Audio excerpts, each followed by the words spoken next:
Good morning all of you. Video देखने से पहले आप मेरे चैनल को सब्सक्राइब करें। आज का जो हमारा मेन टॉपिक है वो है रोल और significance of public enterprises. Part first में मैंने आपको पब्लिक एंटरप्राइजेस का मीनिंग और उसके मेन ऑब्जेक्टिव डिस्कस किए थे, और आज के अब इस वीडियो में हम इसके मेन रोल और इम्पोर्टेंट डिस्कस करेंगे। इसमें डिस्कस करेंगे कि जो पब्लिक एंटरप्राइजेस है वो क्या रोल प्ले कर रही है हमारी इंडियन इकोनॉमी को प्ले करने में। जैसा कि मैंने आपको पार्ट फर्स्ट में बताया था, पब्लिक एंटरप्राइजेस वो एंटरप्राइजेस है जिस पर फुल कंट्रोल किसका होता है, सिर्फ और सिर्फ हमारी गवर्नमेंट का, और कोई अनदर पर्सन को राइट नहीं दिया जाता। कोई अनदर पर्सन को ये राइट नहीं होता कि वो आके पब्लिक सेक्टर में इंटरफेरेंस करे। और पब्लिक एंटरप्राइजेस को सिर्फ और सिर्फ मैनेज कौन कर सकता है, मैनेज और कंट्रोल कौन करता है, हमारी गवर्नमेंट। और इसका मेन ऑब्जेक्टिव सिर्फ ये नहीं होता कि हमने सिर्फ अपने प्रॉफिट अर्न करने हैं, इसका मेन ऑब्जेक्टिव ये भी होता है कि हमने प्रॉफिट अर्न करने के साथ साथ अपनी सोसाइटी वेलफेयर की तरफ भी ध्यान देना है। ये सारे पार्ट मैंने आपको पार्ट फर्स्ट में डिस्कस किया है। जिसने ये नई वीडियो देखी वो जाके वीडियो देख के समझ सकते हैं।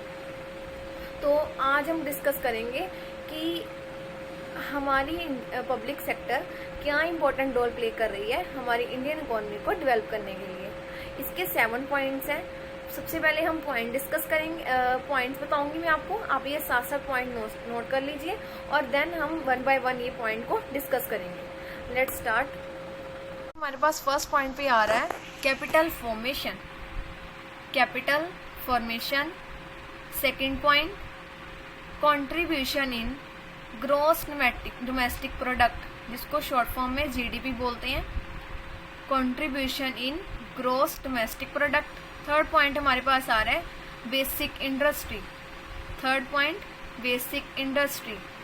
फोर्थ पॉइंट आ रहा है import substitution. Import substitution. Fifth point export promotion. Export promotion. Six point आ रहा है हमारे पास promote employment. Promote employment. 7 point हमारे पास आ रहा है resource for economic development. Resource for economic development. ये है हमारे पास 7 पॉइंट। इसमें हम डिस्कस करेंगे, हर पॉइंट में अपना अपना एक मीनिंग है, जो हम 1 बाय 1 अभी हम ये पॉइंट डिस्कस करते हैं। तो आप ये सारे पॉइंट नोट कीजिए। फर्स्ट पॉइंट हमारे पास है कैपिटल फॉर्मेशन। कैपिटल फॉर्मेशन में बोला गया है capital formation plays a important role to economic development. Capital formation ने इकोनॉमी की डेवलपमेंट के लिए काफ़ी इम्पोर्टेंट रोल प्ले किया है। क्योंकि हमारी जो अंडर डेवलप कंट्री हैं वहाँ पे कैपिटल फॉर्मेशन जो रेट है वो बहुत ज़्यादा लो है। वो लो क्यों है? क्योंकि उनकी जो सेविंग्स है वो बहुत ज़्यादा लो है। अगर अंडर डेवलप कंट्री की सेविंग्स लो है तो उनका कैपिटल फॉर्मेशन भी लो होगा।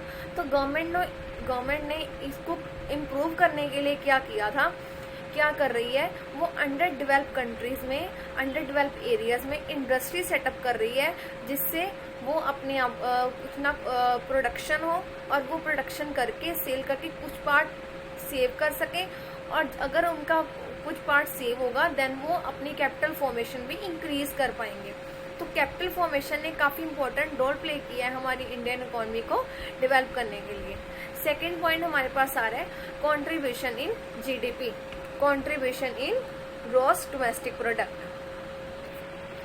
इस पॉइंट में बताया गया है इन 1992 एंड 1993 में public enterprises contributed in gross domestic product only on 14%। Public sector सिर्फ और सिर्फ 14% पार्ट कंट्रीब्यूट कर रहा था जीडीपी में। कब? 1992 और 1993 में। बट ये percentage day to day increase होती गई। बट अगर हम आज की बात करें 2019 और 20 की, अब की डेट में रिसेंटली हमारे जो पब्लिक सेक्टर है वो 55.3% हमारी जीडीपी में कंट्रीब्यूट कर रहा है। ये जो रेशियो है डे टू डे इंक्रीज हो रही है। इसके इंक्रीज होने से हमारी जो इंडियन इकोनॉमी है डेवलप हो रही है डे टू डे। ठीक है। थर्ड पॉइंट हमारे पास आ रहा है बेसिक। पॉइंट हमारे पास आ रहा है बेसिक इंडस्ट्री। इस पॉइंट में बताया गया है it is only through the public enterprises that we can lay strong foundation basic industry in India. मतलब कि इसमें बोला गया है कि पब्लिक सेक्टर की हेल्प से हम अपनी इंडिया में heavy and basic industry setup कर सकते हैं। इन इंडस्ट्री को सेटअप करने के लिए हमें काफ़ी अमाउंट की रिक्वायरमेंट होती है। तो ये जो रिक्वायरमेंट कौन फुलफिल करता है, हमारी गवर्नमेंट। वो क्या करती है, अंडर डेवलप एरिया में या अंडर डेवलप कंट्रीज़ में ये basic and heavy industry setup करती है, जिससे वो जो एरियाज़ हैं या कंट्रीज़ हैं अपने आप को डेवलप कर सकें। ठीक है, और ये हैवी इंडस्ट्री में कौन कौन सी इंडस्ट्री इंक्लूड्स होती हैं, like iron and steel industries, heavy machine industry, automatic energy industries etcetera. ये इंडस्ट्री को सेटअप किया जाता है और सेटअप किया जाता है उन एरियाज़ में जहाँ पे मतलब कि कैपिटल फॉर्मेशन रेट लो है, सेविंग्स लो है, और उनको डेवलप करने के लिए इंडस्ट्री को सेटअप किया जाता है। और ये जो इंडस्ट्री होती हैं वो अंडर पब्लिक सेक्टर के अंडर ही उसको सेटअप किया जाता है, जिसमें थर्ड पर्सन आके इंटरफेरेंस नहीं कर सकता। इसका पूरे का पूरा कंट्रोल, इस इंडस्ट्री पे पूरा कंट्रोल किसका होता है, हमारी गवर्नमेंट का। ठीक है, नेक्स्ट हमारे पास पॉइंट है इम्पोर्ट सब्स्टिट्यूशन। इम्पोर्ट सब्स्टिट्यूशन इस पॉइंट में बोला गया है, इसमें बोला गया है कि for a favourable balance of trade it is essential that goods imported from another country are produce within a country. इसमें बोला गया कि अगर हमने बैलेंस ऑफ ट्रेड हमारी कंट्री या इंडिया का फेवरेबल रखना है, तो हमें क्या करना पड़ेगा, जो गुड्स हम इंपोर्ट कर रहे हैं अगर वही वाले गुड्स हम अपनी इंडिया में ही, अपनी कंट्री में ही प्रोड्यूस करें। तो इसमें पब्लिक सेक्टर ने काफ़ी इम्पोर्टेंट रोल प्ले किया था इम्पोर्ट इम्पोर्ट को कम करने के लिए।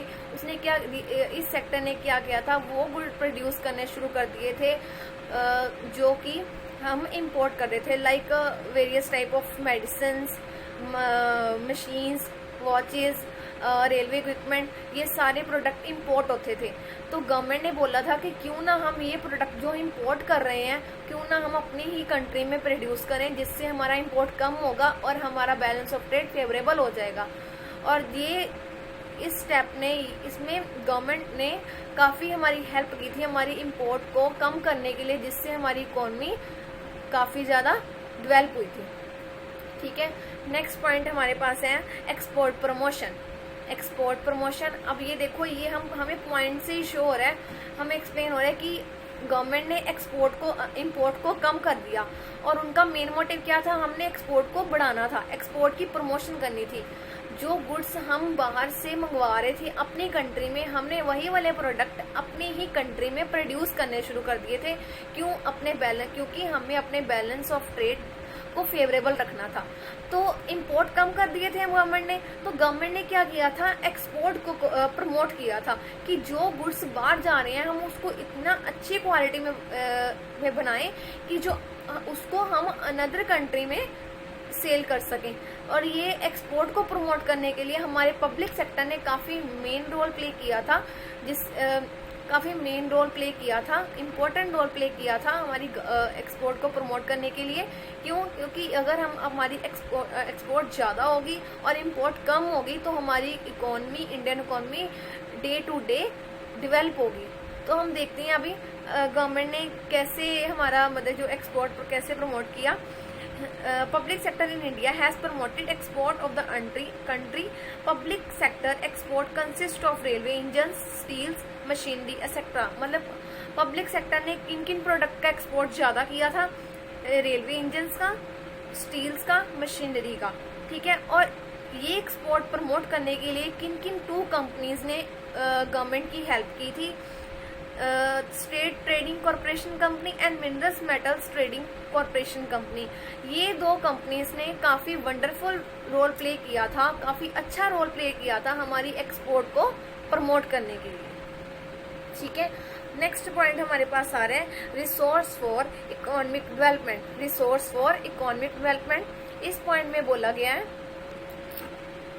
Less developed countries like India needs a lot of resources for economic development. इसमें बोला गया है कि जो हमारी इंडिया है वो लेस डेवलप कंट्रीज़ हैं, इसको डेवलप करने के लिए हमें काफ़ी रिसोर्सेज चाहिए। तो इसमें बोला गया only a small percentage of profit in a private sector is रीइन्वेस्टेड।